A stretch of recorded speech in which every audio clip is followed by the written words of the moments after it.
He took Ramla. He took Beirut. He took Lebanon by storm. And Balian understood one thing.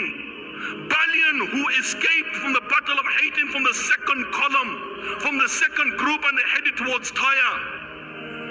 He understood that this man Salahuddin is going city to city, village to village, and he is destroying the enemies. The enemies are dropping one by one. My wife and my kids, they're in Jerusalem.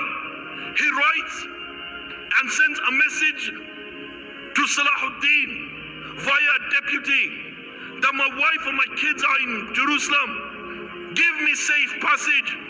Allahu Akbar. Look what Salahuddin says. That you know what?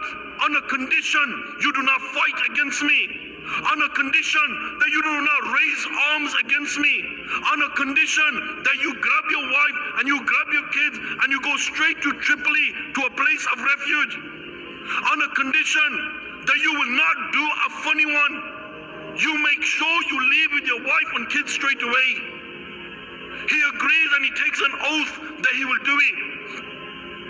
Balian, he leaves. He goes straight to Jerusalem. Enters into Jerusalem. Heraclius is there, the leader of the time. And he says that, you know what? We are in need of a Christendom.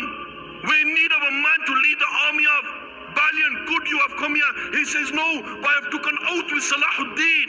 I've took an oath with Salahuddin that I will not fight against him. I will not raise arms against him, and I will leave straight away.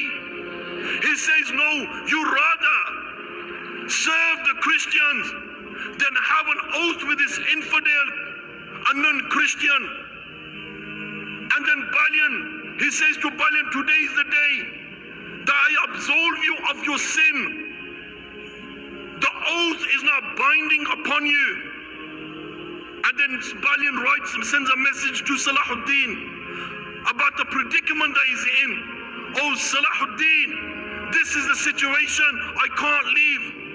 Salahuddin says that I will stick with my side of the oath.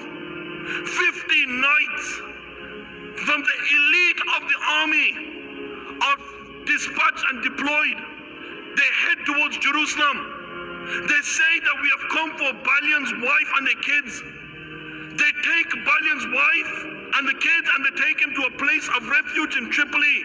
And then Salahuddin, conquering city to city, village to village, he lands outside Jerusalem.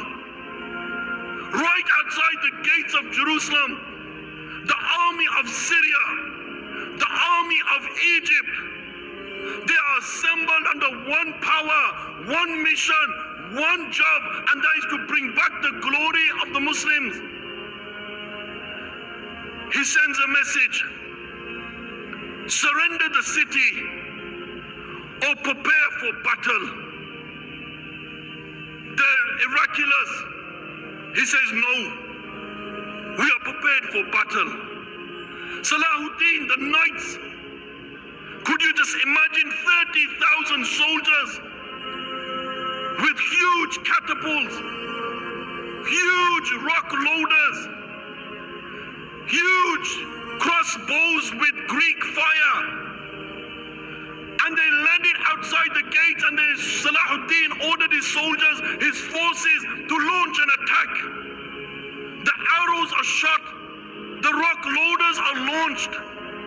They start pelting the ramparts. For 6 days continuous pelting, they were not able to mine the walls. They turn direction and they go towards a leaf where the trees of olives are. And then Salahuddin launches another ferocious attack.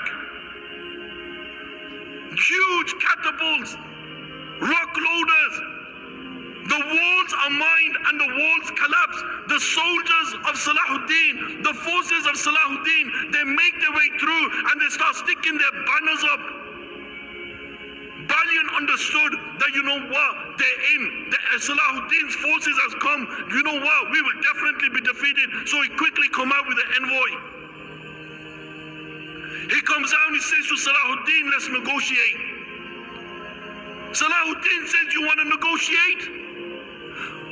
My flags are already up. Your army has been pushed back. Your walls have collapsed. He says, let's negotiate. He says, I only accept unconditional surrender. Surrender the city or prepare for battle. Balian says, do you know what? You come in by force, we're going to have problems. We have 5,000 Muslims in captivity. We will not let anyone escape. Without dirhams, dinars, we will get rid of them. Our women, our children, we will make sure that you do not take any of us in captivity. All the Muslim sites, Aqsa, we will destroy it. We will make sure everything comes to an end. Salahuddin looks at him and he says, surrender the city. I'm going to give you one more chance. You surrender the city and you pay a little ransom. You and your army, you and your people will be free to go, and we will escort you to a place of refuge, to the place where the Christians are. He puts his head down and he walks off. He goes to Heraclius, surrender the city to Salahuddin. Salahuddin has come. He has overpowered us. We either surrender the city or the enemy will come and he will destroy every single one of us.